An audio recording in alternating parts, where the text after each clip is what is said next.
नमस्कार दोस्तों, big bang theory के सेकंड एपिसोड में आपका स्वागत है। पिछले एपिसोड में हमने जाना कि किस तरह बिग बैंग की वजह से पृथ्वी, सूरज तथा अन्य ग्रहों का निर्माण हुआ। दोस्तों, आइए जानते हैं मनुष्य का निर्माण बिग बैंग के बाद कैसे हुआ। आज से लगभग 4 अरब साल पहले हमारे महासागर में जीवन के होने की चहल पहल होने लगी थी। हाइड्रोजन, हीलियम, कार्बन, नाइट्रोजन के मिलने से जीवन के लिए आवश्यक परिस्थिति उत्पन्न होने लगी थी और पृथ्वी पर जीवन की शुरुआत एक सूक्ष्म जीवाणु के रूप में होने लगी। करोड़ों सालों तक ये जीवाणु समुद्र में पलने लगे।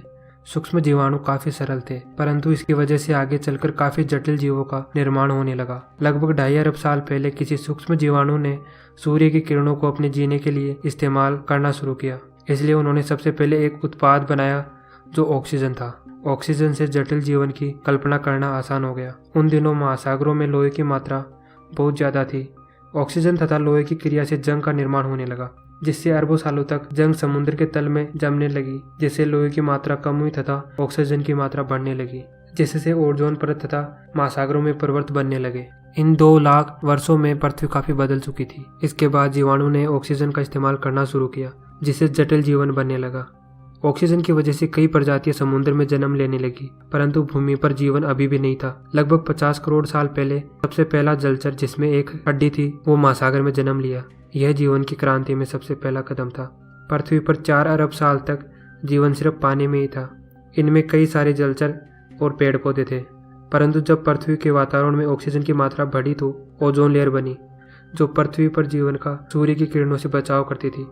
इस वजह से पेड़ पौधे जमीन पर उगने लगे और लगभग 40 करोड़ साल में पृथ्वी पर जंगल ही जंगल दिखने लगे।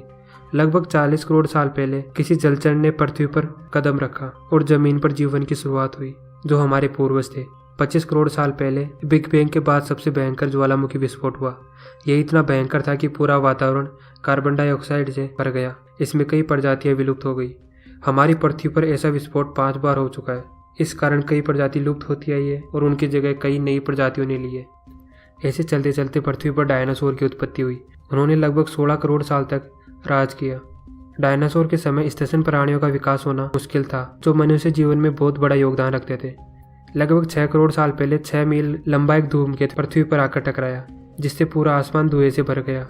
सूर्य की किरणों का इन धुएं के बादलों से पृथ्वी पर आना मुश्किल हो गया था, जिससे पृथ्वी का तापमान बढ़ने लगा। इनकी वजह से सभी प्रजातियां जिनका वजन 25 किलो से ज़्यादा था वो विलुप्त होने लगी और सभी डायनासोर भी विलुप्त हो गए। डायनासोर का विनाश मनुष्य जीवन के लिए लाभदायक साबित हुआ।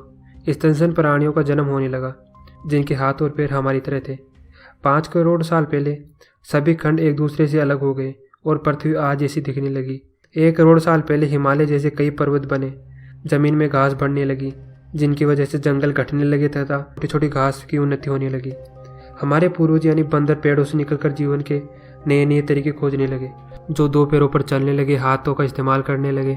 मनुष्य की उत्क्रांति होने लगी। अग्नि का इस्तेमाल, समूह में रहना, बोलने के लिए भाषा का इस्तेमाल करना, बड़ी बड़ी आकृतियां बनाना, ईंधन का प्रयोग करना, ऊर्जा को जानना तथा इस्तेमाल करके आज हम इतने विकसित हो गए। कोई प्रजाति बिग बैंग में उत्पन्न ऊर्जा को इस्तेमाल कैसे करती है, इसके ऊपर उसका अस्तित्व और जटिलता निर्भर करती है। जैसे कि ऊर्जा का निर्माण नहीं होता, इसे सिर्फ एक रूप से दूसरे रूप में बदला जाता है। उसी प्रकार मनुष्य ने ऊर्जा को एक रूप से दूसरे रूप में बदलकर इतनी उन्नति की है। बिग बैंग थ्योरी से आज तक का सफर हमें समझ में आता है, परंतु बिग बैंग से पहले क्या था, बिग बैंग क्यों हुआ, ऐसे कई सवालों के जवाब मनुष्य को भी ढूंढने हैं। क्या बिग बैंग से पहले कोई ब्रह्मांड अस्तित्व में था? यह भी एक सवाल है जिसका उत्तर मनुष्य को ढूंढना है। शायद भविष्य में मनुष्य इन सब का उत्तर ढूंढ ले।